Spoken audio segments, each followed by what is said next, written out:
Bismillahirrahmanirrahim. Assalamualaikum warahmatullahi wabarakatuh.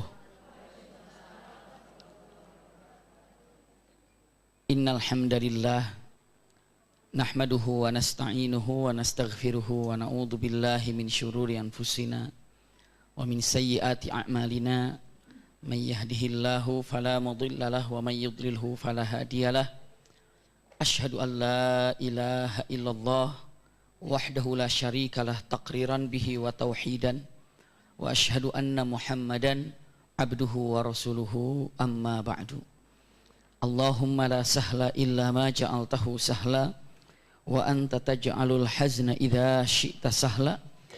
Allahumma inna nas'aluka hubbaka wa hubba man ahabbaka wa hubba amalin yuqarribuna ila hubbika bi rahmatika ya arhamar rahimin. Amin ya rabbal alamin. Alhamdulillahirrabbilalamin. Mudah-mudahan pertemuan kita pada pagi hari ini seluruhnya disertai dengan rahmat dan berkah Allah subhanahu wa ta'ala. Alhamdulillah, mudah-mudahan dalam waktu yang bisa dikatakan utlah ataupun libur, tapi alhamdulillah Bunda bisa masih tetap memaksakan ataupun ingin ngaji. Kenapa? Karena sebenarnya ingin saya sampaikan, mungkin ini sudah tahu semuanya, tapi untuk diulang Bunda. Yang namanya niatkan mencari ilmu itu bukan hanya untuk mencari ilmu, tapi ada beberapa poin yang harus diikat dan dimasukkan dalam hati setiap orang mencari ilmu. Satu, niatkan mencari ilmu karena Allah subhanahu wa ta'ala. Ingat ini, jangan sesekali mencari ilmu karena ingin sesuatu yang bukan karena Allah. Berapa banyak orang ya jalannya benar tapi niatnya salah. Orang banyak sih mengatakan, saya ingin menyekolahkan anak. Benar, anaknya disekolahkan, tapi tujuannya biar apa anak disekolahkan? Biar nanti gampang cari duitnya. Itu sudah salah, itu niatnya.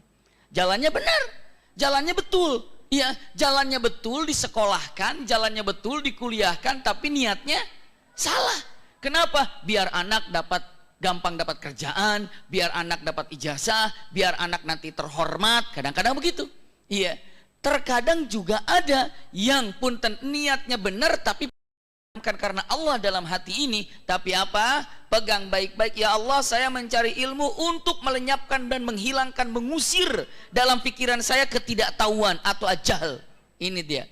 Pokoknya Allah, yang namanya kebodohan ataupun yang namanya ketidaktahuan saya usir jauh-jauh. Itu niatkan yang kedua Bunda. Mencari ilmu kan pengen tahu kan?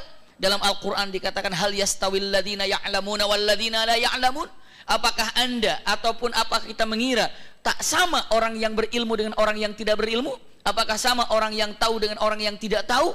Pasti tidak sama. Berarti punten, kita mencari ilmu itu untuk memberikan pengetahuan kepada kita agar kita tidak tersesat di mana? Di dunia, sehingga pun tidak tersesat di mana? Di akhirat, menuju surga. Punten Bunda, ilmu itu kan pernah mendengar ilmu itu cahaya kan? Ilmu itu cahaya kan? Al-ilmu nurun, katanya ilmu itu adalah cahaya. Sekarang sehebatnya mata di sini, ini mata keren, hebat, bisa ngelihat saya, bisa ngelihat kiri kanan. Tapi kalau nggak ada cahaya, apa yang bisa dilihat? Secerdas-cerdasnya manusia yang Allah berikan akal tapi nggak punya ilmu, dia kesasar. Ilmu itu akan membimbing ibu menuju surga dengan apa? Dengan ilmu.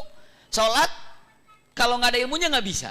Puasa nggak ada ilmunya nggak bisa. Makanya dengan mengatakan martabat ilmu di dalam kehidupan ini seperti martabat cahaya untuk mata.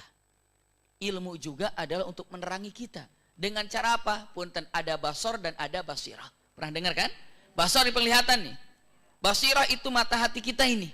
Mata hati ini akan terasa terang dan bisa menembus kegelapan apapun dengan ilmu.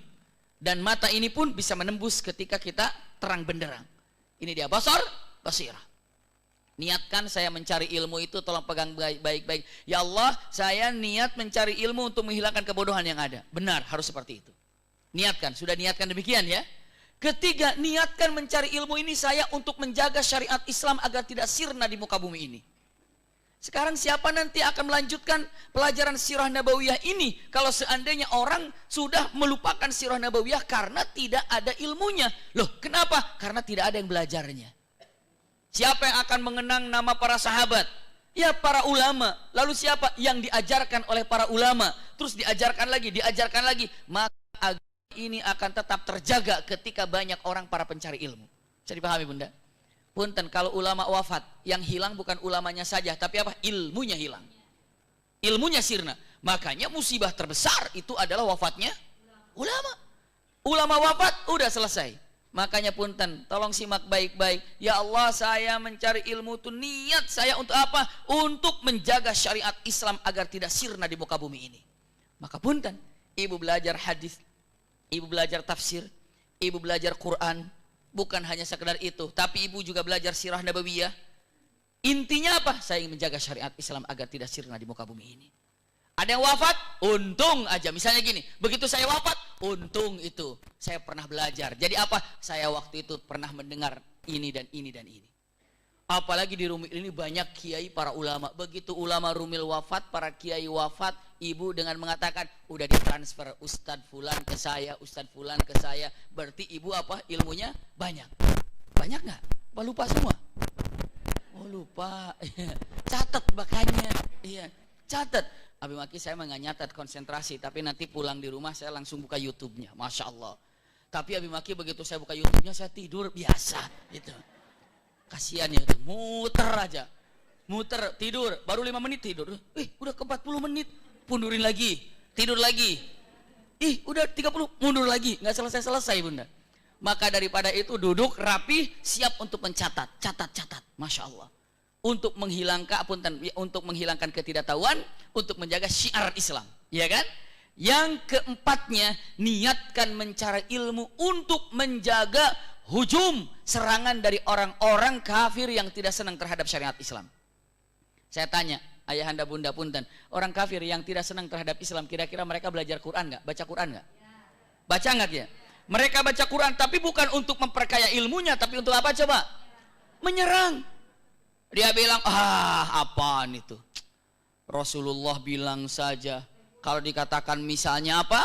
Yang namanya wanita itu mendapatkan warisan cuma 1, laki-laki dapat 2. Nggak adil Islam ini. Al-Quran mengatakan begini nih. Kalau ibu nggak tahu ilmunya, ibu akan bilang, oh iya ya. Terus kenapa? Saya juga dalam ayat ini sih nggak setuju sebenarnya. Astagfirullahaladzim. Siapa ibu? Iya. Sebetulnya dalam ayat ini semua sih setuju, cuma ayat ini saya kurang setuju sebenarnya. Padahal ibu nggak paham karena nggak tahu ilmunya. Lalu ngomong lagi, nih lihat nih kan Rasul itu kan dalam Al-Quran fankihu ma thaba lakum minan nisa'i matsna wa thulatsa wa ruba. Batasannya itu 4. Rasulullah kok lebih daripada 4, bahkan 11. Coba bagaimana? Lalu ibu bilang gini, iya sih 2 ayat sih yang nggak suka sama saya itu. Saya sama ayat ini juga saya nggak suka sebenarnya. Kenapa? Karena ibu mengerti. Tapi kalau ibu paham, ibu mengerti, ibu akan jawab, tidak, ini maksudnya, tidak, ini maksudnya. Lah siapa yang akan jaga? Siapa yang akan jaga dari serangan itu kalau bukan orang-orang berilmu? Jangan kira mereka itu sekarang ini banyak sekarang ini ngaku dengan mengatakan dulunya saya kiai. Ya, terus sekarang saya menjadi ini. Kenapa? Karena saya sudah tidak senang terhadap Quran, karena Quran itu bla bla bla bla bla. Bayangkan, kalau dia tidak paham, dia akan terbawa. Apalagi dengan gaya cara bicaranya. Apalagi begitu gaya bicara keluarkan dolar semuanya. Ataupun dikeluarkan apa? Duit semuanya. Atau dikeluarkan dengan iming-iming dengan apa? Dunia. Na'udzubillah. Jadi punten. Untuk apa kita belajar agama? Satu niat karena Allah. Karena saya ingin mendapatkan pahala dari Allah. Yang kedua apa? Menghilangkan kebodohan. Ketiga apa? Menjaga agar Islam tidak sirna. Yang ketiga, saya menjaga Islam ini apabila ada tahu hujatan ataupun apa orang-orang yang tidak senang terhadap syariat Islam, saya akan jaga. Kenapa? Karena saya sudah belajar. Begitu bunda, harus tahu. Sekarang ini sudah zamannya bunda untuk melihat pengetahuan yang ada. Kenapa? Waduh, mereka yang menyerang itu gelar-gelarnya juga keren-keren. Keren-keren gelar-gelarnya itu. Bisa jadi gelarnya apa? Gelarnya mungkin profesor, mungkin doktor. Bahkan tidak segan-segan memain-mainkan hadis, memainkan ayat, mencemoohkan hadis, mencemoohkan ayat, ya kan? Hadis aja dimainkan. Udah jelas hadis sahih Rasulullah SAW mengatakan, punten, dalam hadis Rasulullah SAW, man saddal furjah, iya, rafa'ahullahu darajah. Lalu apa? Wabanallahu baitan fil jannah. Siapa kalau seandainya ibu ini punten bunda, kalau ibu sholat, rapatkan barisannya, nempel barisannya. Siapa yang merapatkan barisan ketika sholat, Allah angkat derajat orang itu dan Allah buatkan rumah di sorga nanti. Itu kan hadis, Bunda. Tapi orang mencemoohkannya apa? Apa rapatkan barisan? Kenapa? Percuma rapat barisan. Aina bolong, setan bisa masuk lewat sini. Ada begitu mainan. Bahkan ada nggak segan-segan, orang ini boleh dikatakan berilmu, bahkan titelnya luar biasa. Dia bilang apa? Biarin aja, longgar, biar setan masuk ke sini. Siapa tahu dia ikut berjamaah. La haula wala quwata illa billah. Coba Bunda, cara memain-mainkannya ayat itu seperti itu. Memainkan ayat, memainkan hadis itu adalah istihza dan hukumnya adalah haram. Tidak boleh main-main di dalam masalah Al-Quran, ataupun masalah apa? Masalah hadis. Tidak boleh. Nama sahabat dimain-mainkan, tidak boleh. Makanya dengan mata saya mempelajari syariat Islam itu buat apa? Saya untuk melindungi dari orang-orang yang tidak senang terhadap Islam. Saya akan terangkan yang benar, hakikat syariat yang benar. Bagaimana ibu akan menerangkan kalau ibu punya ilmunya? Bagaimana? Susah sama sulit. Sulit. Iya, susah sama sulit saya mau ngomong begitu. Iya. Iya. Maka apa yang harus kerjakan? Nah, kenapa kamu ini kader untuk menjaga syiar? Lalu yang kelimanya, niatkan mencari ilmu untuk dikerjakan. Itu diamalkan. Ulangi lagi, saya ringkas. Wahai para pencari ilmu, agar ilmu ini tidak sia-sia, bahkan keindahan yang Allah berikan apa? Allah subhanahu wa ta'ala indah ketika menyampaikan para pencari ilmu. Bahkan hadis Rasulullah SAW memuji para pencari ilmu. Apa kata Rasulullah SAW? Kalimatnya, Masya Allah, man salaka tariqan yaltamisu fihi ilman sahalallahu bihi tariqan ilal jannah. Ibu semudah apa ibu untuk hadir ke kajian dan belajar ilmu, maka semudah itu juga Allah menjadikan ibu ahli surga. Tapi dengan syarat. Syaratnya apa? 5 tadi. 1, mencari ilmu niat karena Allah, bukan karena siapa-siapa. Mencari ilmu karena niat yang besar adalah karena Allah. Yang kedua, niat mencari ilmu untuk menghilangkan ketidaktahuan daripada ilmu yang ada. Ketiga, niatkan mencari ilmu untuk menjaga agar syariat Islam tidak sirna di muka bumi ini. Teruskan.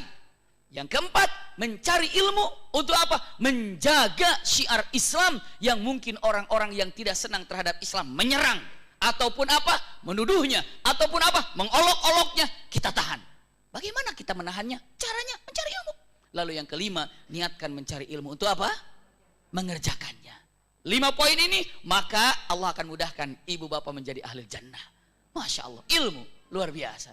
Jadi walaupun dalam keadaan libur seperti ini Bunda, Masya Allah masih hadir ke kajian. Makanya saya sampaikan, jangan sampai hadir ke kajian ini tidak dapat dimudahkan oleh Allah menjadi ahli jannah. Saya kasih bekal 5 poin untuk mudah ibu menjadi ahli jannah. Sudah hadir di kajiannya, nggak dapat apa-apa, rugi. Iya, sudah hadir di kajiannya, sudah macet-macet, sudah becek-becek, sudah lain orang pada tidur, dan hebat. Putra ibu aja bisa naik, bisa hadir ke kajian. Kenapa? Padahal lagi gini, pan lagi libur. Masa sih kemarin sekolah, masa lagi libur masih sekolah juga, masih ngaji juga. Tapi putra ibu mengatakan, ngaji juga Sukses Bunda, Masya Allah. Semoga putra-putri ibu soleh dan solehah berjumpa di surga Firdaus, kumpul bersama orang-orang yang ibu cintai, suami dan putra-putri ibu. Amin ya rabbal alamin. Kita lanjut. Dari tadi gue udah lanjut ya. Iya. Bismillah. Kajian Sirah Nabawiyah. Hari ini insya Allah kita membahas di pertemuan yang lalu. Mungkin masih, tapi kejauhan kita mungkin ya. Berapa bulan yang lalu. Tapi boleh saya ingatkan sedikit. Iya. Bunda, berapa itu? 19 Oktober kajian kita dalam Sirah Nabawiyah. Waktu itu, sekarang tanggal? Subhanallah, kelamaan. Tapi mudah-mudahan ingat. Begini aja Bunda, punten. Saya kasih tangganya biar tidak lupa. Ya, Rasulullah hijrah dari Mekah ke Madinah. Sepakat ya? Tapi sebelum Rasulullah hijrah ke Madinah, para sahabat ada yang menyelamatkan agamanya, menyelamatkan akidahnya agar nikmat beribadah, nyaman beribadah, sudah hijrah duluan ke Habasyah. Hukum hijrah ke Habasyah tidak wajib seperti hukum hijrah ke Madinah. Saat Rasulullah ke Madinah, di Habasyah pun masih ada tinggal di sana orang-orang mukmin. Di antaranya pimpinannya adalah Ja'far bin Abi Thalib, pamannya Rasulullah. Udah? Pegang? Jadi sekarang saat Rasulullah ke Madinah, orang yang hijrah ke Habasyah masih ada di Habasyah enggak? Masih. Dipimpin oleh siapa? Ja'far bin Abi Thalib. Rasulullah tinggal di mana? Rasulullah tinggal di Madinah dan mereka tinggal di Habasyah. Dilindungi. Siapa yang melindunginya? Raja Najasyi. Saya difahami sampai di sini ya. Punten. Setelah Rasulullah di Mekah, maka Rasulullah melihat seorang wanita yang luar biasa solehahnya. Putri pejabat Mekah. Siapa? Ini adalah namanya Ummu Habibah. Siapa bapaknya Ummu Habibah? Abu Sufyan. Siapa Abu Sufyan? Abu Sufyan ini adalah pemuka Quraisy nomor 1. Pemuka Quraisy yang apabila menyatakan A, semuanya jadi A. Apabila dia mengatakan B, semuanya jadi B. Berarti Abu Sufyan adalah pejabat tertinggi di kota Mekah. Berarti Abu Sufyan juga adalah orang terkaya lumayan di kota Mekah. Pokoknya punya kedudukan, punya harta, dzu mansib, dzu mal, masya Allah, dujah. Itu adalah Abu Sufyan. Ibu punten, kira-kira menurut ibu kalau bapaknya terkenal pejabat, ya kaya, anaknya makmur nggak kira-kira? Makmur. Tapi kenapa dia tidak ikut dalam kemakmurannya yang dimiliki oleh ayahnya? Tidak. Kenapa? Karena hatinya terpaut cinta kepada Allah dan Rasulnya. Ditinggalkan kedudukan ayahnya, ditinggalkan kekayaan ayahnya, ditinggalkan punten jabatan ayahnya, ikut bersama suaminya hijrah ke Habasyah. Wanita terhormat ini Ummu Habibah. Sampai di Habasyah suaminya wafat. Berarti dia sekarang apa? Janda. Iya. Ditinggalkan oleh siapa? Suaminya. Meninggalkan keluarganya. Datang penghargaan yang diberikan oleh Rasulullah kepada Ummu Habibah. Wanita yang meninggalkan segala-galanya di antara penyebabnya dan di antara alasannya. Maka Rasulullah punten mengutus seseorang laki-laki kepercayaan Rasul sallallahu alaihi wasallam yang sangat terkenal, namanya adalah Amrun ibn Umayyah ad-Dumri. Amrun ibnu Umayyah ad-Dumri ini adalah utusan Rasulullah dari kota Mekah. Wahai Amr ibnu Umayyah ad-Dumri, kamu datang ke Habasyah, temui yang namanya Ummu Habibah, aku meminangnya. Kenapa? Karena keindahan dimiliki dan kesabaran dia miliki oleh siapa? Ummu Habibah. Datanglah ke sana. Itu alasan. Yang kedua, punten. Orang-orang yang di Habasyah melihat orang-orang yang di Madinah, mereka dalam hatinya takutnya dengan mengatakan, di sana ada Rasul ya, di Madinah ya, ada keluarga Rasul. Di sini cuma ada Ja'far aja yang ada. Mungkin nggak ada begitu gitu? Pasti ya mungkin. Karena yang ini di Habasyah, yang ini di mana? Madinah. Sementara sekarang udah terbagi dua. Yang kata Habasyah, aduh coba kalau kita ke Madinah ya, di Madinah ada Rasul, ada keluarga Rasul. Waduh enak di sini kita ini. Aduh gimana ya? Cuma ada pamannya saja Abu Thalib. Tapi begitu menikah dengan siapa Ummu Habibah yang ada di sana, orang-orang bilang mengatakan, tenang, di sini juga ada istri Nabi. Ada siapa? Ummul Mukminin. Iya, ada Ummul Mukminin. Maka Rasulullah minangnya melalui Amr ibnu Umayyah ad-Dumri, datang ke Raja Najasyi. Begitu sampai ke Raja Najasyi, kaget. Kenapa? Karena di situ sudah datang seorang laki-laki, saat itu masih kafir, namanya Amr bin As. Amr bin As ini teman baik sama siapa? Raja Najasyi. Waduh, teman akrab, teman main, teman dekat sekali. Raja Najasyi dengan siapa? Amr bin As. Begitu datang Amr ibnu Umayyah ad-Dumri, kata Amr bin As, wahai tuanku, sahabatku, rajaku, itu kan Amr ibnu Umayyah ad-Dumri, pasti ini adalah utusannya Muhammad. Serahkan kepada kami agar kami bawa ke Mekah untuk diapa? Untuk dibunuh, untuk dihabisi di kota Mekah. Karena memang Amr bin As itu adalah masih dalam keadaan apa saat itu? Kafir. Minta kepada Raja Najasyi agar tamunya Amr ibnu Umayyah, utusannya Rasulullah, untuk diserahkan kepada siapa? Amr bin As. Nanti Amr bin As mau diapakan namanya Amr ibnu Umayyah ini? Mau diambil, dibawa ke kota mana? Mekah. Untuk apa? Dibunuh atau diapakan saja? Kata Raja Najasyi, wahai Amr bin As, kau memang adalah temanku, kau memang adalah sahabatku, tapi ini adalah utusan dari Muhammad Rasulullah. Kaget ketika Raja Najasyi mengatakan Muhammad utusan Allah. Dia tanya, apakah engkau beriman kepada Muhammad itu? Raja Najasyi mengatakan, demi Allah, tidak ada alasan untuk tidak mengimani Muhammad Rasulullah. Kata Raja Najasyi, Dan aku tidak akan pernah menyerahkan utusannya utusan Allah. Utusannya utusan Allah, maksudnya utusannya siapa? Rasulullah kepadamu. Bagaimana aku menyerahkan utusannya utusan Allah? Pasti aku kena murka.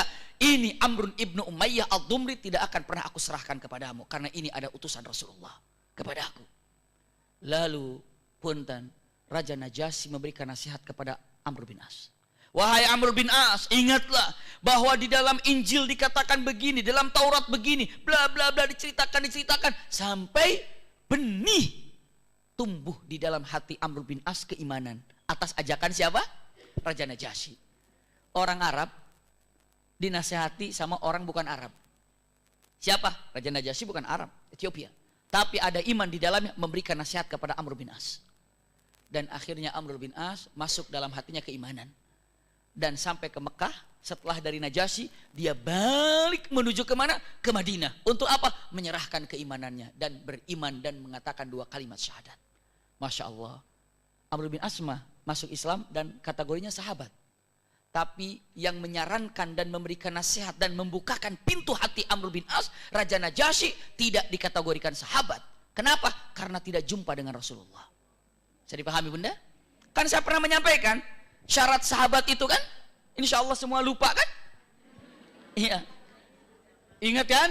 Lihat karakter atau kriteria sahabat, dikatakan dia adalah sahabat.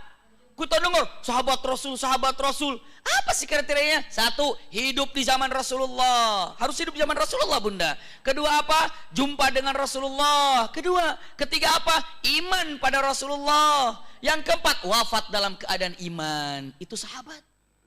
4 syaratnya. Kalau saja hilang 1, nggak bisa. Hidup di zaman Rasul, iya. Jumpa sama Rasul, jumpa. Tapi kafir, nggak bisa. Siapa namanya? Abu Jahal. Hidup di zaman Rasul, dia beriman. Iya, dia beriman. Iya, wafat dalam keadaan iman, tapi tidak jumpa sama Rasul. Sahabat? Tidak. Siapa? Raja Najasyi. Ada lagi yang terkenal. Siapa? Uwais Al-Qarni. Itu hidup di zaman Rasul. Iman. Wafat dalam keadaan iman, tapi tidak jumpa dengan Rasulullah, maka tidak dikategorikan sahabat. Iya. Jumpa dengan Rasul, iman, wafat juga dalam keimanan. Punten, tapi hidup tidak di zaman Rasul. Hidupnya sekarang. Hidup zaman sekarang, beriman, wafat dalam keadaan iman, tapi jumpa dengan Rasul. Sahabat? Ibu bingung. Salah pertanyaan Nabi. Salah pertanyaan Nabi. Tidak salah Bunda, tidak salah. Hidup di zaman now, iya. Iya, zaman now. Hidup di zaman sekarang ini, dia beriman pada Allah dan Rasulnya, bahkan dia wafat dalam keadaan keimanan, tapi jumpa dengan Rasul. Sahabat nggak? Tidak. Atau mungkin. Kenapa? Karena dalam hadis Rasulullah dikatakan, man ra'ani fil manami laqad ra'ani fil yaqdha fa inna syaitan la yatakawwanuni. Siapa yang bermimpi melihat aku, maka pastikan itu adalah aku. Karena setan tidak mampu menyerupai aku. Jadi kalau ibu bermimpi dengan Rasul, itu Rasulullah Bunda. Hadisnya sahih. Man ra'ani fil manam. Siapa yang melihat aku dalam tidurnya, laqad ra'ani fil yaqdha, maka dia telah melihat aku dengan sesungguhnya. Fa inna syaitan, sesungguhnya syaitan ini la yatakawwanuni, atau dalam kalimat la yatakawwanu bi, atau dalam riwayat lainnya la yatamatsalu bi. Yang namanya syaitan, jin, tidak mampu menyerupai wajah Rasul sallallahu alaihi wasallam Bunda. Masya Allah. Sekarang punten, kalimat yang ada di zaman Rasulullah ada juga. Ya Nabi hidup di zaman Nabi juga. Dia ini jumpa dengan Rasul dan beriman dan wafat dalam keadaan iman, tapi kita tidak berjumpa dan para sahabat pun tidak pernah berjumpa dengannya. Siapa itu? Dan itu kategorinya para ulama mengatakan itu bagian dari sahabat. Siapa coba? Isa alaihissalam. Isa alaihissalam masih hidup? Masih hidup kan? Jumpa dengan Rasul? Jumpa dengan Rasul nggak? Waktu Isra Mi'raj? Jumpa. Waktu Isra Mi'raj jumpa. Beriman sama kepada Rasul? Wafat dalam keimanan? Wallahu alam, beberapa ulama mengatakan Isa alaihissalam bagian daripada sahabat Rasul. Wallahu alam. Yang namanya kan ini hanya pendapat Bunda. Ya terima aja. Kalau dari kategori yang 4 itu masuk nggak kira-kira? Masuk, orang belum wafat kok dia waktu itu hidup. Dan jumpa dengan siapa? Rasulullah SAW. Berarti kategorinya adalah sahabat itu demikian yang 4. Tapi ala qaulil arjah, pegang saja yang 4 ini. Bisa dipahami ya? Saya lanjutkan. Berarti itu dikategorikan yang namanya sahabat. Nah, punten Raja Najasyi beriman, hidup di zaman Rasul, tapi tidak jumpa dengan Rasulullah. Sahabat? Tidak. Tapi Amr bin As, sahabat. Kenapa? Jumpa dengan Rasul. Masya Allah. Luar biasa ini. Setelah itu Raja Najasyi bicara dengan siapa? Amr ibn Umayyah ad-Dumri. Ada apa? Saya menyampaikan salam dari Rasul sallallahu alaihi wasallam. Karena Raja Najasyi mukmin, menyembunyikan keislamannya. Lalu dengan mengatakan, dan pun saya ingin menyampaikan bahwa Rasulullah meminang Ummu Habibah. Lalu saat itulah dinikahkannya Rasulullah bersama Ummu Habibah oleh Raja Najasyi sebagai penghulunya. Diwakilkan Rasulullah siapa? Amr ibn Umayyah ad-Dumri. Boleh seperti itu? Boleh diwakilkan. Diwakilkan boleh pernikahan untuk diwakilkan. Maka menikahlah Rasulullah dengan Ummu Habibah. Ini sebelum terjadi perang Khandaq. Jadi pahami ya? Selanjutnya, apalagi yang terjadi sebelum perang Khandaq? Saya nggak tahu ini sudah disampaikan apa belum. Tapi kalau dari urutan belum. Tapi mungkin kalau saya pernah menyampaikan mungkin. Tapi walaupun saya sudah menyampaikan, insya Allah ibu lupa. Ataupun yang keduanya mungkin saya yang lupa. Iya, bisa saja saya lupa atau ibu yang lupa. Tapi kalau ibu pernah, Abi Makin pernah, saya lewat. Lihat bunda, ada satu kabilah, na'udzubillah. Ini terkenal dengan Bi'r Ma'unah. Bi'rul Ma'unah. Satu tempat. Kenapa? Ceritanya begini. Datang kabilah Adlah dan Qarah pada Rasulullah. Ya Rasulullah, izinkan kami meminta kepadamu orang-orang qari, qurra terbaik, hafidh terbaik, ahli tafsir terbaik untuk menerangkan kepada kabilah kami karena kami sangat membutuhkan guru-guru yang senior, guru-guru yang baik. Maka Rasulullah memilih, bayangkan bunda, dari 1.000 atau 700 orang mukmin saat itu sudah 70 orang wafat di perang Uhud. Masih ingat ya? Yang 70 orang wafat di perang Uhud bunda, itu bukan sahabat yang biasa-biasa. Sahabat yang hafal Quran, sahabat yang mengerti Quran, sahabat yang imannya luar biasa. Sekarang tiba-tiba kabilah Adlah dan Qarah mengatakan, ya Rasulullah, kirimkan kepada kami para qari terbaik, kirimkan kepada kami para penghafal Quran yang baik, guru-guru yang kau terpercaya. Bila perlu guru-guru yang nomor 1 yang kau terpercaya, berikan kepada kami. Kami kabilah Adlah dan Qarah sangat memerlukan guru itu. Semangat nggak kalau begitu? Semangat. Apalagi untuk menerangkan Islam. Rasulullah memilih 10 sahabat yang paling hebat, luar biasa. Qari'nya, Qur'annya, hafalannya, Masya Allah. Semuanya hebat. Dipilih oleh Rasulullah SAW. Di antara dalamnya ada Marsad ibn Abi Marsad. Di antaranya adalah Abdullah bin Tariq. Ada Asim bin Thabit. Ada Khubayb bin Adi. Ada Zaid bin Dathinnah. Dan punten yang lainnya 5 lagi daripada Ansar. Jadi 5 dari Muhajirin, 5 dari Ansar.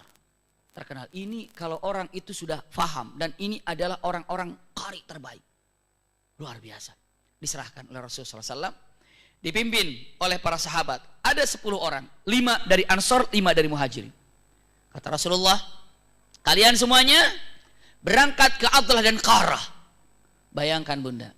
Rencananya mau apa? Mau ngajar di kabilah Adlah dan Qarah. Begitu sampai di Bi'r Ma'unah, dijemput oleh Adlah dan Qarah. Masya Allah. Tapi dijemputnya bukan senyuman, duka, bukan sambutan hangat, terima kasih, selamat, tidak. Tapi disiapkan ratusan pedang. Lebih daripada 300 orang bermain pedang dengan membawa pedangnya. Kaget semuanya. Kata yang disatakan oleh siapa? Yang disebutkan oleh sahabat Rasul ini, Marsad bin Abi Marsad, Asim bin Thabit, Zaid bin Dathinnah, Khubayb bin Adi. Dia katakan dengan matanya, ya Adlah, ya Qarah, kami datang kepada kalian. Ini adalah utusan Rasulullah untuk mengajarkan kepada kalian tentang syariat Islam. Apa mereka jawab? La ahda bainana. Nggak ada perjanjian itu. Kalian datang kemari, selesai. Subhanallah. Berarti ditipu apa bukan? Ditipu bunda. Masuk dalam perangkap, ditipunya, lalu dikurungnya. Bayangkan 10 orang dipanahi dari jauh. 10 orang. Subhanallah. Itu kejadiannya. Maka wafat yang tertinggal hanya 3. Pertama adalah Tariq, ya atau Abdullah bin Tariq, Khubayb bin Adi, dan Zaid bin Dathinnah. Itu yang tertangkap 3. Bunda, apa yang terjadi? Yang 3 orang ini dijual ke Mekah, lumayan harganya banyak. Nanti kan orang Mekah ini pasti di Mekah akan apa? Dibunuh. Dan laporan ke Rasulullah Jibril alaihissalam.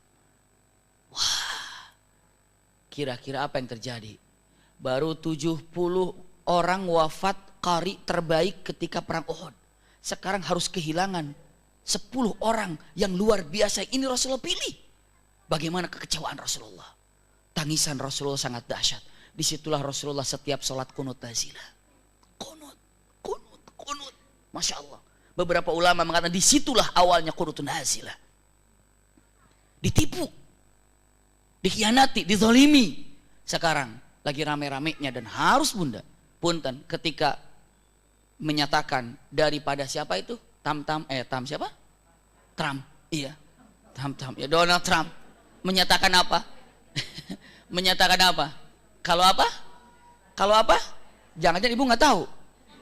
Apa itu? Palestina itu peristiwanya. Na'udzubillah. Subhanallah. Coba bisa kayak begitu. Ngeri sekali. Qunut nazilah. Ya Allah, tolonglah orang-orang beriman di Palestina sana. Para mujahid di Palestina sana. Ibu tidak bisa berbuat apa-apa, tapi ibu bisa berdoa pada Allah Subhanahu wa taala. Masya Allah. Iya. Doa pada Allah Subhanahu wa taala setiap waktu, setiap saat, terutama masjid-masjid. Qunut nazilah. Qunut nazilah. Itu Rasulullah 10 orang sahabat dibunuh, dibantai, 3 dijual di Mekah. Dalam perjalanan, subhanallah, Abdullah bin Tariq melawan lalu dibunuhnya. Dalam perjalanan Abdullah bin Tariq melawannya lalu dibunuhnya. Subhanallah, yang tinggal hanya 2. Siapa? Khubayb bin Adi dan Zaid bin Dathinnah. Subhanallah. Khubayb bin Adi dan Zaid bin Dathinnah dibawa ke kota Mekah. Setibanya di kota Mekah dijadikan tawanan. Simpan dalam tawanan. Abu Sufyan saat itu dalam keadaan kafir. Kata Abu Sufyan dengan mengatakan, "Hai Zaid, wahai yang namanya Khubayb, saya akan berikan tawaran kepada kalian." Apa tawarannya? Kalian kembali kafir, tinggalkan agama Muhammad, maka kalian kami bebaskan. Mereka mengatakan, mustahil untuk meninggalkan syariat ini. Walaupun kami dalam keadaan harus dibunuh ataupun wafat, nggak ada masalah. Yang penting apa? Iman yang ada di dalam hatinya. Ini dia bunda, basirahnya sudah bisa memandang yang jauh. Kita kan terhalang dengan basar. Kita itu hanya ngelihat yang nyata-nyata saja, tapi tidak bisa melihat di belakangnya apa. Di belakang dunia itu apa. Hanya dengan ilmu dan iman bisa tembus basirah kita itu berfungsi. Persis. Mata ini hanya berfungsi ketika mata sehat dan ada cahaya. Mata sehat, ada cahaya, baru bisa melihat. Basirah dengan ilmu dan iman baru berfungsi. Kalau tidak ada ilmu dan tidak ada iman, basirahnya nggak berfungsi bunda. Makanya ini orang sahibul basirah yang bisa memandang dan melihat di belakang dunia itu ada apa? Akhirat. Tidak. Subhanallah. Lihat yang terjadi kepada kalimat yang sangat indah sekali. Ini sangat terkenal sekali. Siapa? Tolong jangan lupa namanya adalah Zaid bin Dathinnah. Iya. Saat itu punten ditanya, Zaid sama siapa? Sama Abu Sufyan. Zaid, gini aja deh. Aku bebaskan kamu dari penjara ini. Aku tidak minta kamu kafir atau tidak minta kamu kembali ke agama berhala. Enggak. Aku enggak minta itu. Tapi aku hanya minta keridhoanmu saja. Ridho apa? Kira-kira mau nggak kalau seandainya yang di penjara itu Rasulullah atau Muhammad dan kamu yang kumpul bersama keluargamu? Umpama doang. Umpama saja. Mau nggak? Kamu bersedia nggak seandainya? Kalau seandainya itu apa? Seandainya. Kamu mau nggak umpamanya? Seandainya, apabila, lamun, upami. Itu kan bahasanya. Iya. Seandainya kamu itu tukeran tempatnya bersama Muhammad. Muhammad di sini, kamu di sana. Mau nggak? Kalau kamu mau, oke, pakai seandainya ini kamu bebas. Gampang nggak bunda? Gampang. Oh, cuma seandainya doang, tinggal ngangguk aja bebas. Apa yang dijawab oleh Zaid bin Dathinnah? Wallahi, demi Allah, jangankan seandainya tukeran, seandainya Rasulullah sekarang kena duri, aku tidak ridho. Bisa dipahami nggak ya? Seandainya Rasulullah sekarang ini harus kena duri, aku tidak ridho, biarkan aku yang kena duri. Bagaimana cintanya Zaid bin Dathinnah kepada Rasulullah SAW. Lalu mengatakan, ya Zaid, tidak ada waktu untuk berbicara kecuali kematian. Kata Zaid bin Dathinnah mengatakan, itu yang menjadikan kemenangan bagiku. Orang mukmin yang menang itu adalah yang mempertahankan keimanannya. Itu orang mukmin menang. Mempertahankan untuk akhiratnya, itu yang menang. Bunda, punten, aduh, saya ini di rumah apa ngaji, apalagi hujan begini gemercik, selimut tebal, aduh lihat, udah kayak gini, apa kira-kira enak nyaman nih? Nah, punten, yang menang itu adalah mengalahkan malasnya, berangkat itu menang. Dikatakan minal aidina wal faizin itu menang, mengalahkan hawa nafsu yang ada. Masya Allah. Punten, kan pernah saya sampaikan doa-doa yang diajarkan oleh para nabi kan? Apabila dengar kabar yang gak enak, melemahkan kekuatan iman kita, doanya adalah apa? Hasbunallahu wa ni'mal wakil. Itu kan? Masya Allah. Ada anak saya yang nomor 2 itu datang, Umi, aku kan kurang belajar ya tadi pelajaran itu, iya. Begitu pelajaran IPA, saya doanya hasbunallah. Bisa Umi. Terus bagaimana? Besok aku nggak belajar lagi, hasbunallah aja.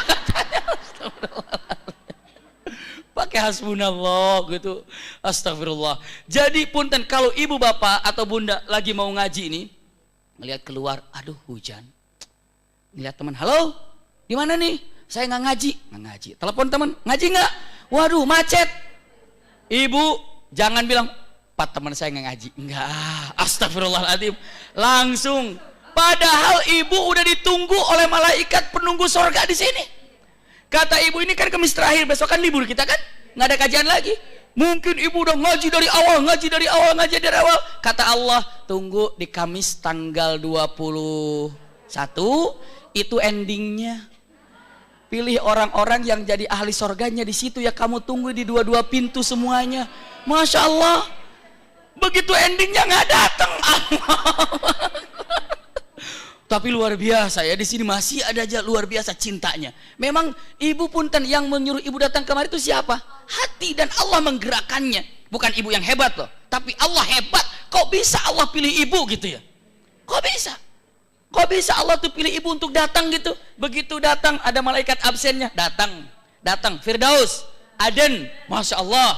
Apalagi Darussalam, waduh masuk semuanya. Ya Rob, ini indahnya kan kita tidak tahu. Majelis mana yang membuat kita bisa menjadi ahli jannah, iya kan? Yang penting kita kerjakan saja apa yang Allah inginkan. Masya Allah.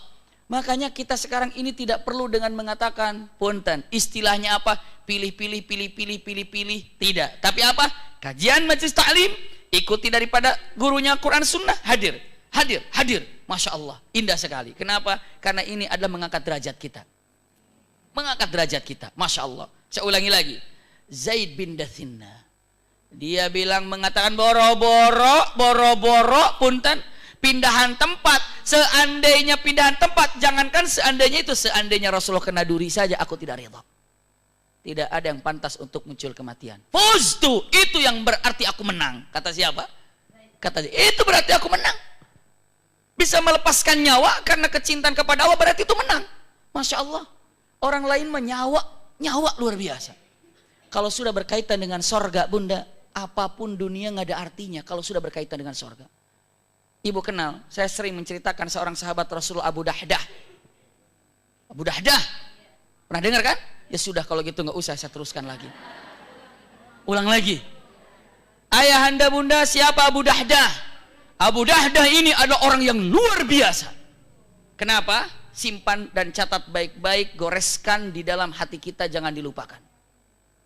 Abu Dahdah datang di hadapan majelis Rasulullah ketika sedang bercerita dengan berbicara bersama para sahabat dan Rasulullah, tiba-tiba ada anak yatim. Assalamualaikum ya Rasulullah warahmatullahi wabarakatuh. Rasulullah, waalaikumsalam warahmatullahi wabarakatuh. Ada apa nak? Ya Rasulullah, kami kan punya tanah kami berdampingan dengan teman kami, dengan keluarga orang tua kami, dan kami itu harus buat benteng di sana.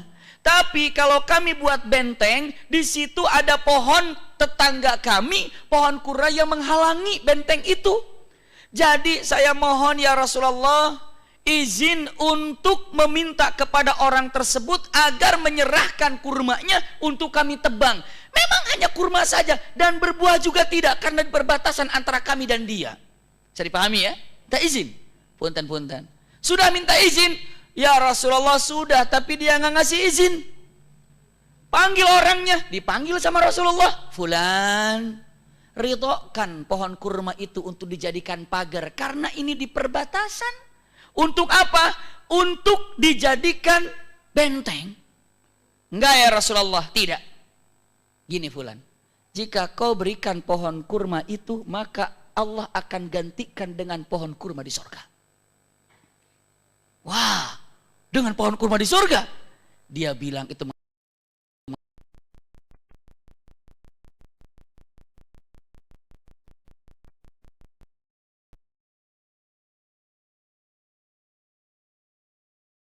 Itu apa yang dikatakan Rasulullah? Ya Badahdah, kamu beli kurma itu pohonnya. Sudah, berapa kamu beli? Aku beli dengan tanah, berikut pohonnya 600 pohon kurma. Masya Allah. Lalu apa yang dikatakan Rasulullah? Rabihal bai' ya Abadahda. Untung, dalam benar-benar beruntung perdagangan muhai Abadahda. Masya Allah. Lalu setelah itu Abu Dahdah mengatakan, alhamdulillah saya sudah punya kurma di surga. Itu hebat. Datang ke istrinya. Istrinya tuh kebunnya di situ, tinggalnya di situ. Anak-anakku, kenapa? Pindah. Ini sudah dijual. Istrinya mengatakan, dijual Pak? Dijual? Berapa harganya? Pak, di mana hartanya? Sudah dijual dengan pohon kurma di sorga. Yang mana diceritakan ceritanya? Lalu istrinya ketika mendengar cerita itu, apa kata istrinya? Istrinya menyambut dengan takbir, Allahu Akbar, Rabihal bai' ya Abadahdah. Allah Maha Besar, untung dalam perjalanan kita dan untung perdagangan kita wahai Abadahdah. Kita sudah punya satu pohon kurma di sorga. Masya Allah, itu wanita terhormat. Coba kalau suami ibu datang gitu, ada usia itu sepanjang masjid. Masya Allah, bayangkan Bunda. Jadi sekarang ini kita lagi mempersiapkan usia kedua kita Bunda. Lagi sibuk usia kedua, saya di mana ini? Jangan sampai usia pertama habis, usia kedua pendek. Boleh jadi usia kita cuma 60 tahun, 70 tahun, tapi usia kedua kita 1000 tahun. Masya Allah. Usia kedua kita 500 tahun, luar biasa. Sekarang coba cek ibu, masjid-masjid yang ada di sekeliling kita, ya, atau pesantren-pesantren yang ada di sekeliling kita. Kira-kira yang bangunnya, yang mewakafkannya, ada nggak yang sudah wafat? Mungkin sudah tidak dikenal oleh keluarganya, tapi masjidnya masih ada. Masih dikenang oleh Allah? Masih. Itu usia kedua kita. Makanya kalau sekarang, saya pengen usia saya lebih panjang lagi, lebih panjang lagi, lebih panjang lagi. Dengan apa cara memperpanjang usianya? Amal soleh. Bisa dipahami Bunda?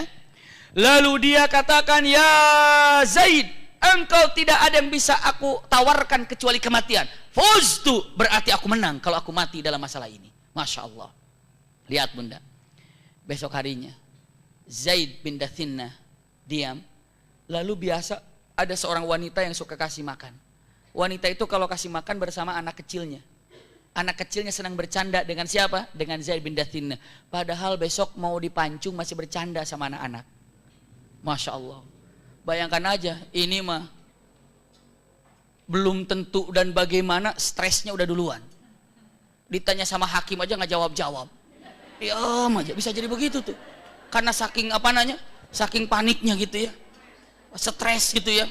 Bisalah sakit kepala, bisa sakit perut, bisa sakit apa, terserah. Zaid bin Dathinnah, karena Allah mau wafatnya, santai.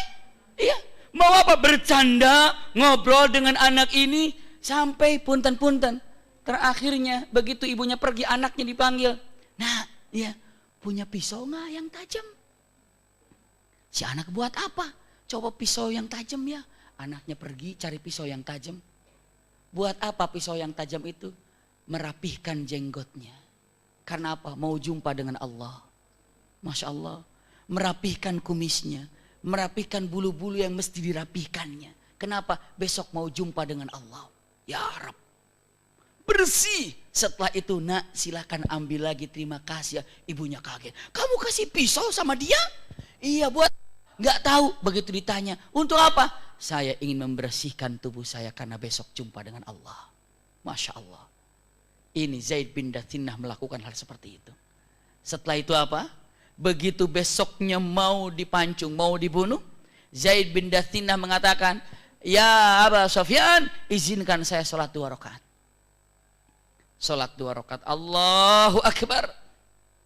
Ditunggu semuanya.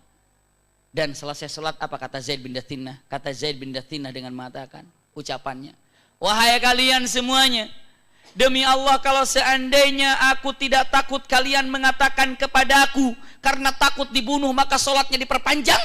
Kalau kalian ini akan mengatakan, saya takut kalian mengatakan itu, maka aku sholatnya cepat saja. Bisa dipahami nggak benar?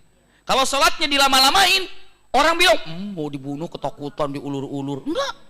Demi Allah kalau seandainya aku tidak takut kalian bersuudzon kepadaku, katanya aku ini sholat diperpanjang karena takut dibunuh, aku akan panjangkan sholatku. La tawaltu sholati lakinna akhsha. Saya takut kalian berprasangka seperti itu, maka aku percepat sholatnya. Jalan dengan gagahnya ke tempat apa? Pelancongan. Ya Allah, begitu sedang duduk seperti ini, ada 2 kalimat yang dia ucapkan. Ya Allah, raditu billahi rabba wa bil islami dina wa bi muhammadin nabiyya wa rasula. Ini kata-katanya. Ya Allah, aku ridha engkau sebagai Rabbku, dan aku ridha kalau Islam agamaku, dan aku ridha Muhammad adalah utusanku. Ya Rabb, tolong sampaikan salam cintaku untuk Rasulullah sebelum nyawaku diambil. Masya Allah. Langsung Allah sampaikan melalui Jibril kepada Rasulullah.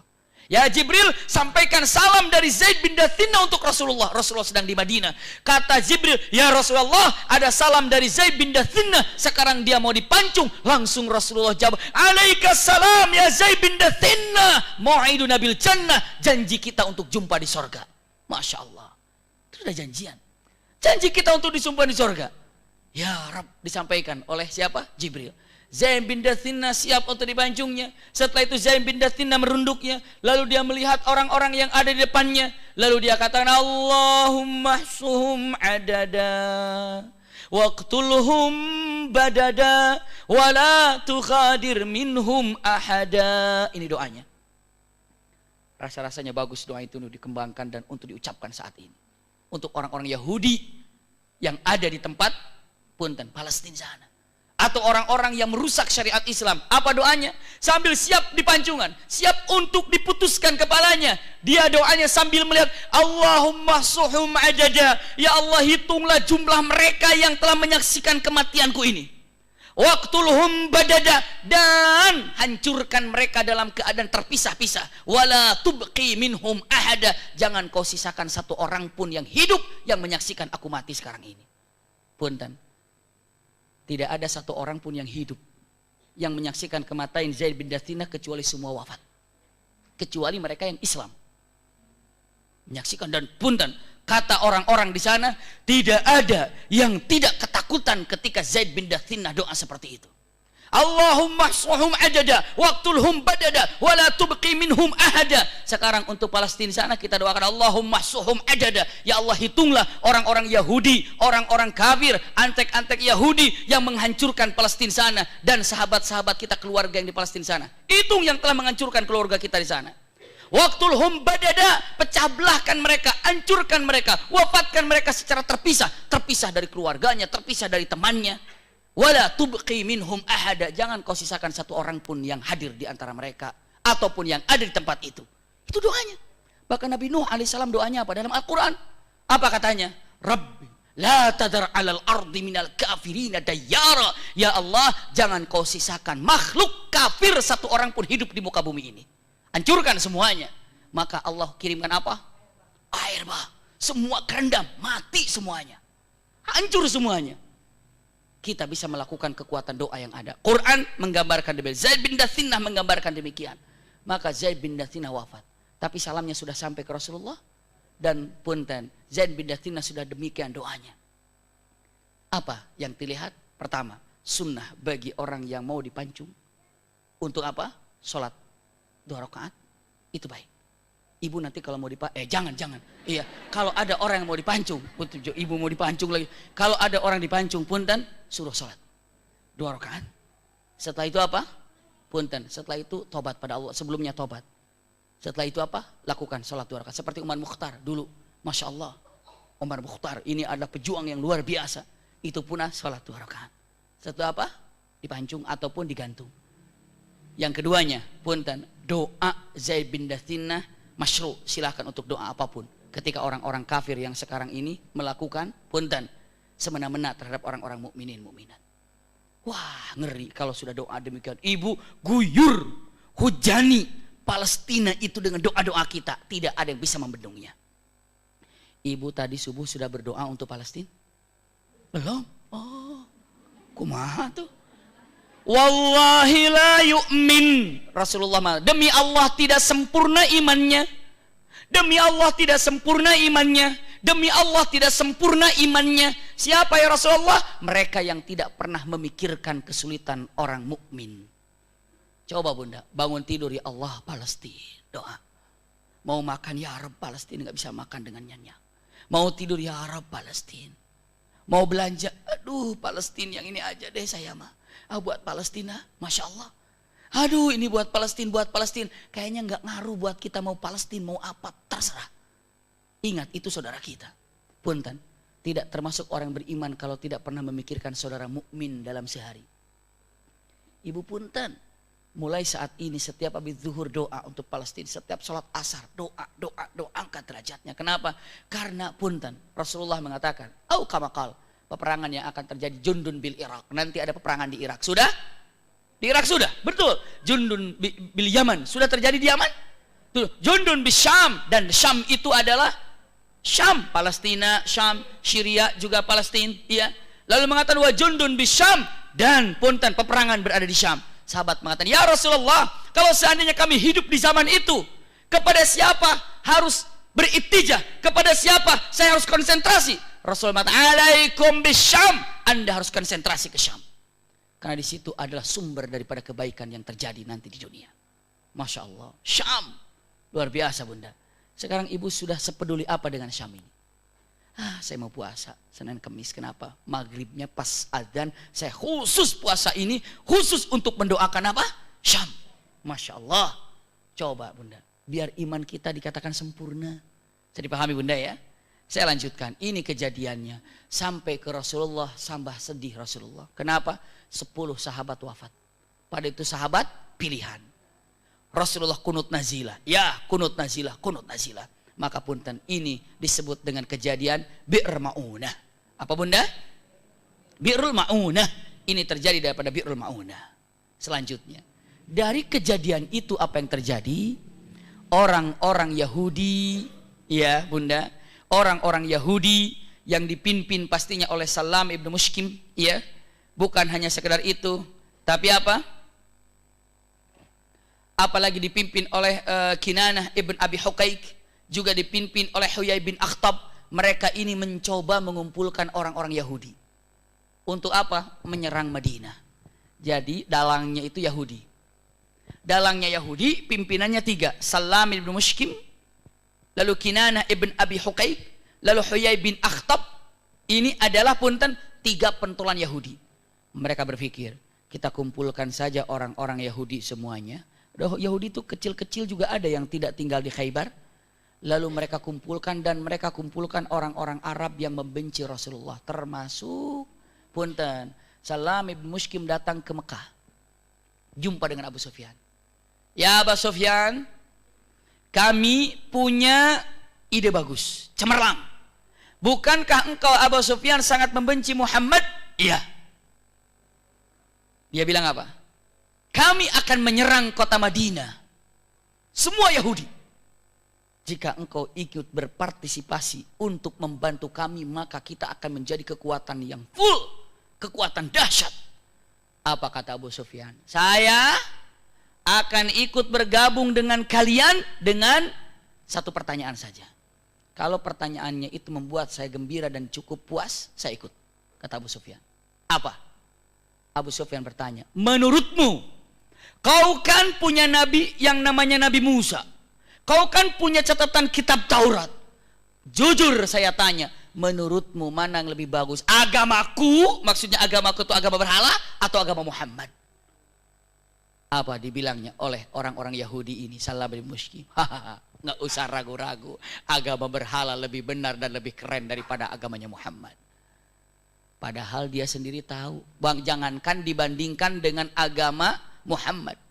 Dia ini dibandingkan agama Yahudi dengan agama berhala saja. Dia mengatakan agama berhala itu sesat. Maka selama ada berhala di Mekah, orang Yahudi tidak pernah haji. Kenapa? Alasannya apa? Ada berhala di sana. Tiba-tiba sekarang dia bilang agama berhala lebih hebat daripada agama Islam. Itulah Yahudi sampai sekarang sifatnya begitu. Yang penting cita-citanya terlaksana, mau bilang apa saja boleh. Yang penting cita-citanya terlaksana. Yang penting dunianya dapat, itu saja. Mau bilang mengatakan hijab tidak wajib, nggak apa-apa, yang penting dapat. Itu bunda. Mau bilang yang namanya agama itu sama saja, nggak apa-apa, yang penting dapat. Hati-hati bunda. Iya. Sekarang ini konsep Yahudi itu mau bilang apa saja buat mereka mahal. Yang penting cita-citanya apa? Tercapai. Sampai ditanya dengan mengatakan agama kami dengan agama Muhammad bagusan mana? Agama kalian penyembah berhala lebih keren daripada agamanya Muhammad. Ya Allah, na'udzubillah. Abu Sufyan mengatakan, kalau gitu aku ikutan. Setelah Quraisy ikut, Quraisy itu orang, punten, Quraisy itu adalah kabilah yang punya wibawa. Maka Quraisy ini mengambil semua orang-orang Arab untuk berkumpul. Maka punten bunda, terkumpullah orang kafir Yahudi dan orang kafir Arab saat itu. Kira-kira jumlahnya kira berapa? Punten, ada yang menyatakan jumlahnya kira-kira 10.000 sampai 14.000. Pasukan menyerang ke mana? Madinah. Itu langsung serangnya jantungnya, serang ke Madinah, jantungnya. Subhanallah. Dan punten, menyerang ke kota Madinah. Tapi Rasul Shallallahu Alaihi Wasallam menyimpan mata-matanya di tiap tempat.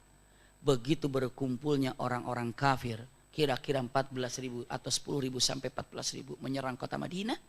Rasulullah pagi-pagi langsung mengumpulkan para sahabat. Kata Rasulullah mengatakan kepada para sahabat, apa kata Rasulullah? As-salatul jami'ah. Kalau sekarang mungkin emergensi, kumpul. Bayangkan bunda, pagi-pagi semua sahabat kumpul di masjid. Rasulullah katakan dengan ucapannya, ayuhan nas, akhbarana, telah dikabarkan kepada kami, sesungguhnya orang-orang kafir Yahudi, kafir Arab sedang menuju ke kota Madinah menggempur kita dan menyerang kita. Kita ini akan dikepung. Apa yang akan bisa kita lakukan?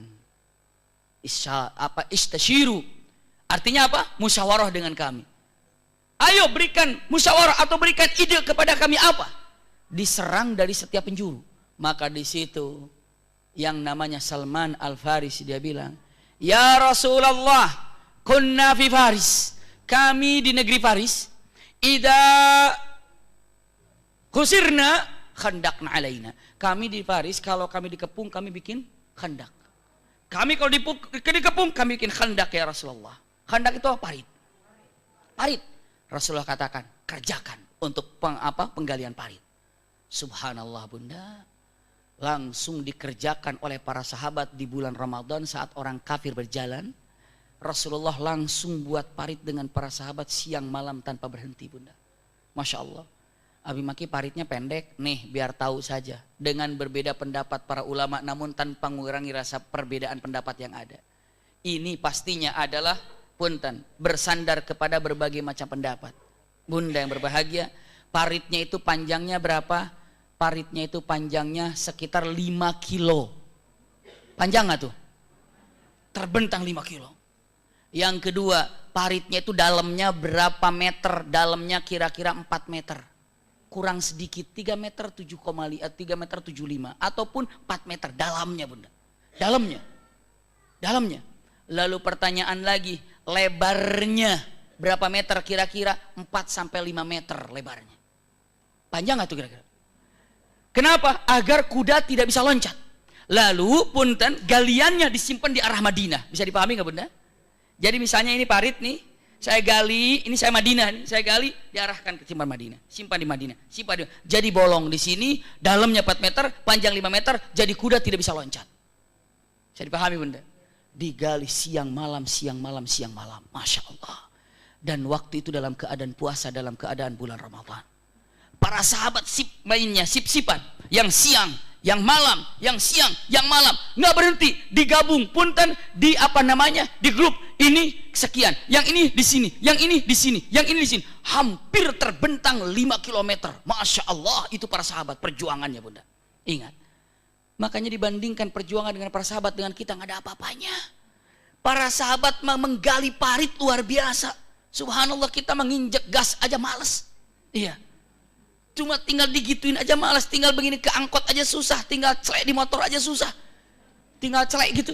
Iya. Tapi punten, yang namanya sahabat perjuangannya luar biasa, Bunda. Punten, banyak para sahabat yang kelaparan diganjel ininya dengan batu. Diganjel dengan batu.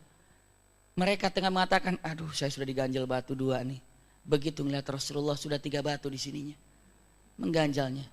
Sehingga ada seorang sahabat Rasulullah SAW, Jabir bin Abdullah. Jabir bin Abdullah, sahabat Rasul ini melihat, ya Allah, kasihan Rasulullah ini belum makan. Begitu dia dalam keadaan istirahatnya, dia datang ke istrinya. Istriku, ada makanan gak? Buat apa? Rasulullah, gak ada. Coba cari-cari makanan punya gak? Ada sih, cuma kambing kecil. Kambingnya kecil. Masih ada kambing kecil, tapi itu dagingnya juga gak ada. Tapi kalaupun disembelih paling cuma 4 orang cukupnya. Nggak apa-apa, saya sembelih, kamu bikinin ya. Nanti kalau sudah jadi, kasih kode sama saya biar saya panggil Rasulullah. Disembelih, diberesin, dia kerja lagi. Sambil lagi kerja, lihat istrinya belum ada kode. Lihat istrinya belum ada kode. Subhanallah, setelah istrinya memasak, sudah matengin semuanya, sudah siap, keluar istrinya, kasih kode. Sudah siap. Iya, sudah siap. Maka sudah siap. Langsung datang. Gak apa-apa, dirinya lapar, gak apa-apa. Yang penting Rasulullah makan. Assalamualaikum ya Rasulullah. Ada apa? Kata Rasulullah. Ya Rasulullah, di rumahku ada makanan kambing. Cuma hanya untuk 4 orang ya Rasulullah. Engkau silahkan makan di sana. Lalu panggil 3 temanmu yang kau suka siapa? Ada makanan Jabir? Ada. Terima kasih. Langsung balik. Suara Rasulullah menggelegar. Ayuhan nas, kata Rasulullah. Hai semuanya, isma'u, dengarkan. Jabir yad'ukum ilal walimah. Jabir mengajak kalian untuk makan-makan di rumahnya. Kaget Jabir. Waduh, ini bagaimana ini? Jabir berlari ke rumahnya. Lalu kata istrinya, sudah suamiku. Sudah. Tapi begitu datang, bayangkan itu hampir 500 orang tiba. Datang ke sana dengan dalam keadaan laparnya. Datang, istrinya bilang, Jabir, kamu ngomong apa? Kata Jabir, istriku aku sudah bilang, ya Rasulullah ada makanan untuk 3-4 orang, 1 untukmu 3, silahkan siapa yang kau mau. Tapi Rasulullah teriak. Makanya gimana ini? Lihat istrinya. Tapi kamu sudah bilang sama Rasulullah. Sudah. Rasul memanggilnya. Iya. Gak usah takut. Ini urusan Rasul, bukan urusan kita lagi. Masya Allah. Ini bukan tawakal. Ini bukan urusan kita lagi. Udah Rasul. Udah. Ini dalangnya udah Rasul. Kita bukan lagi. Udah. Serahkan sama Rasul. Ternyata benar Rasul. Assalamualaikum ya Jabir ya Umma Jabir. Waalaikumsalam warahmatullahi wabarakatuh ya Rasulullah. Rasul mengatakan, mana makanannya? 1 kidar. Mungkin panci kecil. Mana kalau makanannya adalah lauknya begitu, di sampingnya ada roti. Roti ini kan biar agak mengembang ditaruh di mana? Ditutup biar nggak kotor, ya. Jadi mengambil langsung dimasukkan ke oven.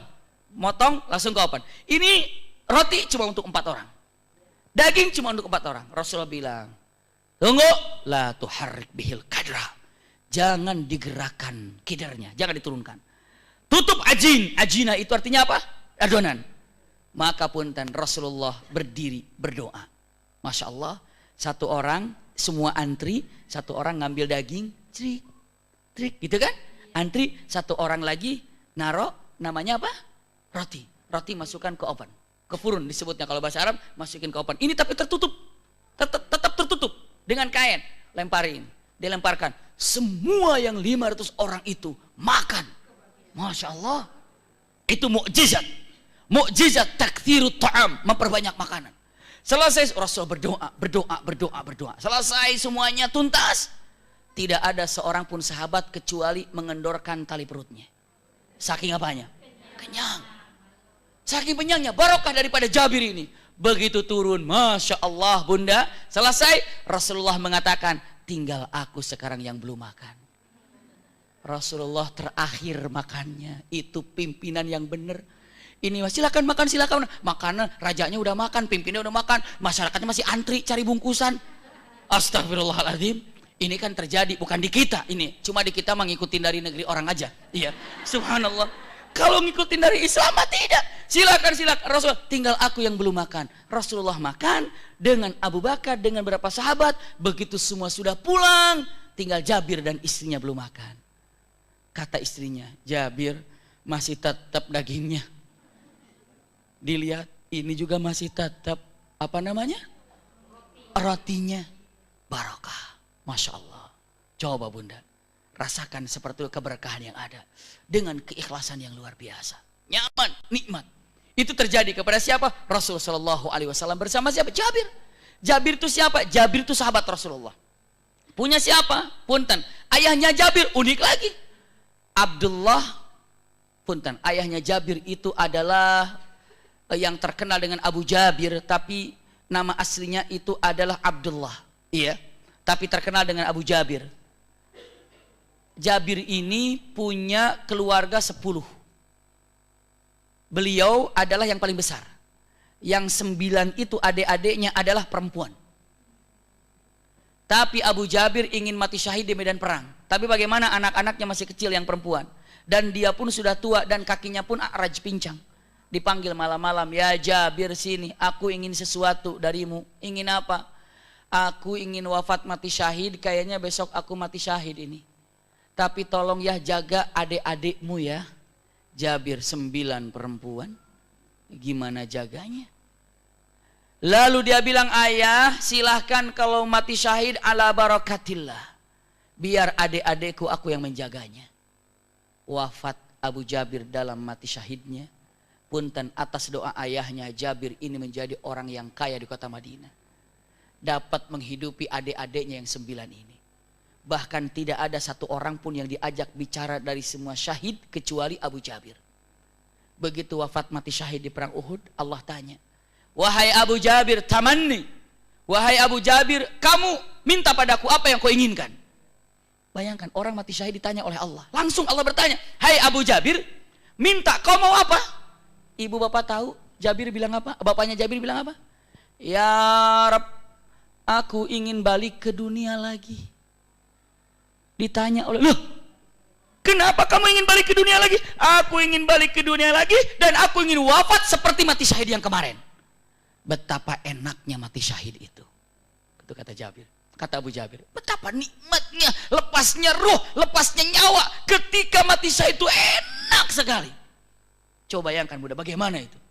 Saya ingin kembali ke dunia dan ingin merasakan mati syahid lagi. Kenapa? Nyamannya dan nikmatnya mati syahid. Allah jawab, maaf ini sudah tidak mungkin terjadi karena orang wafat nggak balik ke dunia. Kata Abu Jabir, kalau gitu tolong kabarkan ke seluruh orang-orang mukmin bahwa nikmatnya mati syahid itu seperti apa. Dijawab oleh Allah Subhanahu wa taala dalam Al-Qur'an. Wala tahsabannal ladzina qutilu fi sabilillahi amwata bal ahya. Masya Allah, engkau jangan mengira orang yang mati syahid itu wafat, tapi mereka itu adalah hidup. Bahkan dikatakan yurzakun, diberikan rizki oleh Allah Subhanahu wa taala. Iya kan? Makanya pernah saya sampaikan di pertemuan yang lalu, kalau Imam Malik mengatakan orang yang mati syahid itu tidak perlu dimandikan, tidak perlu disolat jenazahkan. Kenapa? Karena mereka itu apa? Hidup. Bisa dipahami ya? Itu adalah kisah daripada Jabir dan ayahnya. Ada lagi unik-unik. Banyak kisah unik ketika penggalian untuk yang namanya khandak ini. Ada batu yang tidak bisa dihancurkan. Ada anak kecil yang membawa kurma khusus untuk ayahnya saja. Karena apa? Kasihan istrinya ngelihat suaminya. Nak sini nak, itu bapak tuh kasihan lapar banget kayaknya. Kamu kasih kurma ya pelan-pelan, jangan ada yang tahu, biar bapakmu aja yang makan kurma itu. Anak itu lari-lari kecil. Lalu ketahuan sama Rasul, kamu sedang apa? Kurma. Kok kurmanya kamu sembunyikan? Biar nggak ketahuan orang. Kata siapa? Kata mama. Apa katanya? Karena takut nggak cukup sama yang lain. Buka sorban Rasulullah digelarkan. Lemparkan kurma itu, nak, dilemparkan, pruk jadi banyak. Wah, mukjizat banyak. Pada saat itu, sahabat mengatakan, ada kurma ya Rasulullah. Ayo kurma dulu. Semua ngumpul makan kurma dari keberkahan anak tersebut. Diserahkan. Maka tidak ada satu orang pun sahabat kecuali di saku-sakunya penuh dengan kurma. Itu kurma barakah daripada doa Rasulullah SAW. Ada batu yang tidak bisa dihancurkan. Salman Al-Farisi nggak bisa, Umar bin Khattab tidak bisa, Abu Bakar Siddiq tidak bisa. Berbondong-bondong, ya Rasulullah, itu ada batu nggak bisa hancur ya Rasulullah. Padahal itu sangat penting sekali. Di mana? Ikut Rasulullah turun ke bawah. Rasulullah megang batu itu. Begitu dihantamkan batu pada cahaya seperti blitz. Dihantarkan lagi, cahaya lagi. Setiap cahaya keluar Rasulullah bertakbir. Cus cahaya. Rasulullah kata Allahu Akbar, kata Rasulullah. Yang kedua kali Allahu Akbar, yang ketiga Allahu Akbar, bersamaan dengan hancur batu tersebut.